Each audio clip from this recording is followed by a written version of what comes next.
დღეს თბილისში საახალწლო კონცერტი არ გაიმართება. კახაკალაძემ ვიდეო მიმართვაში თქვა, რომ ახალი წლის გალა კონცერტი სატელევიზიო ფორმატის იქნება და მას მაყურებელი ღამით იხილავს. კალაძის თქმით, ასე იქცევა პასუხისმგებლიანი ხელისუფლება, რომელიც მისი თქმით ცდილობს ადამიანებს თავიდან აარიდოს ბულინგი და შეურაცხყოფა. მედიაში გავრცელებული ინფორმაციით, თბილისის მერიამ წინა წლის მსგავსად საახალწლო კონცერტი წელსაც რამდენიმე დღით ადრე ცერემონიების სასახლის ეზოში ჩაწერა. აქვე მინდა მოგაწოდოთ ინფორმაცია, ახალი წლის ღამეს საზოგადოებრივი ტრანსპორტი გახანგრძლივებულ რეჟიმში იმუშავებს.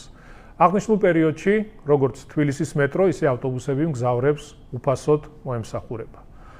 ასევე რაც შეეხება საახალწლო გალა კონცერტს, წელს სატელევიზიო ფორმატის იქნება და მაყურებელი მას დღეს ღამით, რა თქმა უნდა, იხილავს.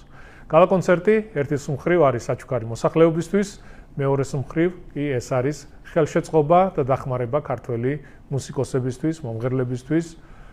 ვფიქრობ, აქ ზედმეტია ახსნა განმარტება თუ რატომ იმართება სატელევიზიო ფორმატით. ამ საზეიმო წუთებში არ გადაღლით მძიმე თემებით, ვიტყვი მხოლოდ ერთს. ასე იქცევა პასუხისმგებლიანი ხელისუფლება, რომელიც ცდილობს თავიდან აარიდოს ადამიანებს ბულინგი და შეურაცხყოფა, რაც არაერთხელ ვიხილეთ, თუნდაც იგივე მუსიკოსების მიმართ.